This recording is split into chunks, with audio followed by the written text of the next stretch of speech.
안녕하세요. 한걸음 한의원 원장 이병희입니다. 오늘은 크론병과 궤양성 대장염의 이해와 치료 네 번째 시간입니다.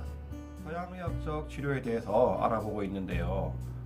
이전에 말씀드렸던 서양의학적 치료 방법들을 사용해서 어쨌든 효과가 조금이라도 있다. 그러면 다행인데 효과가 전혀 없다. 그러면서 증상이 심하다. 그러면은 마지막으로 선택하게 되는 방법이 바로 장절제술입니다. 장절제술은 장을 잘라내는 수술을 하는 겁니다.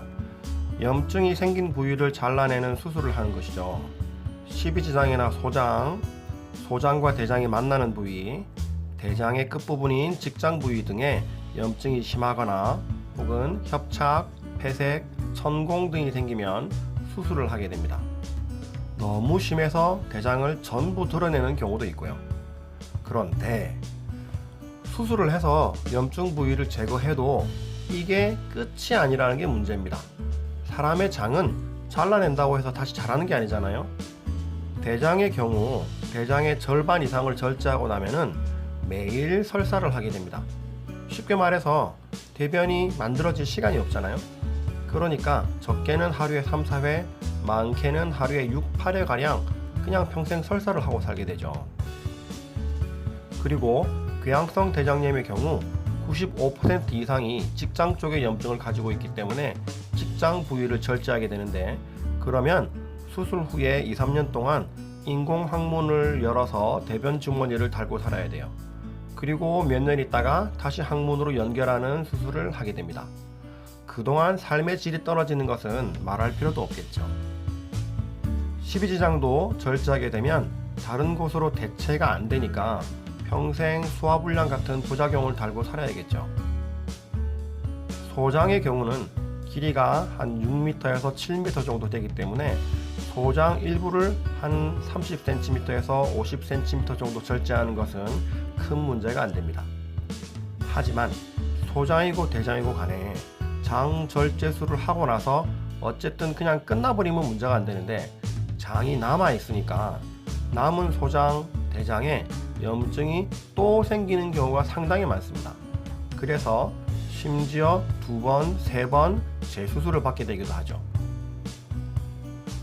반드시 명심해 두셔야 될 것이 앞에 말한 치료법들 5-ASA나 스테로이드, 면역 억제제, 생물학적 주사 제제 등은 부작용이 있어도 어쨌든 그런 것들은 대부분 다시 회복될 수가 있어요.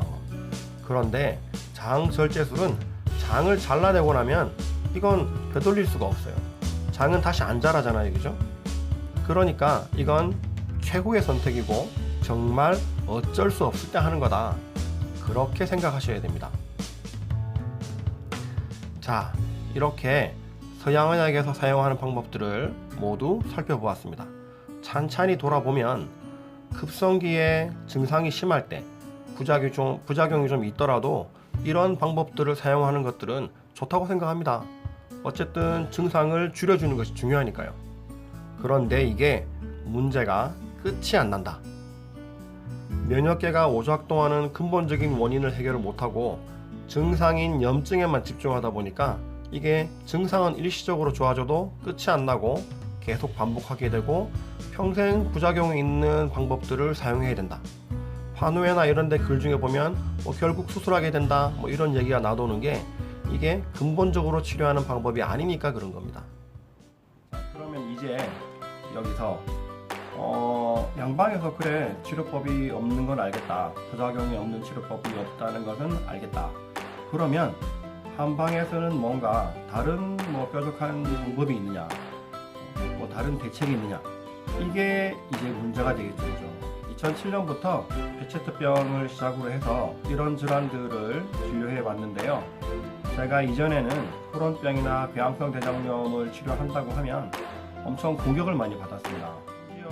어떤 분은 전혀 모르는 분이 한의원으로 굳이 전화를 하셔가지고 저한테 전화로 궤양성 대장염이 치료가 되느냐, 거짓말하지 마라, 이렇게 막 저한테 욕을 한 분도 계셨어요. 그래서 제가 너무 답답해가지고 2016년도에 제 논문이 나오게 됐고, 그 뒤로는 그런 식으로 저한테 욕을 하거나 하시는 분들은 없게 됐죠. 논문은 계속 나올 거니까 잘 지켜봐 주시고요. 자, 그러면 핵심적으로 한의학적으로 어떻게 크론병이나 궤양성 대장염이 치료 가능할까? 이것에 대해서 다음 시간에 알아보도록 하겠습니다. 감사합니다.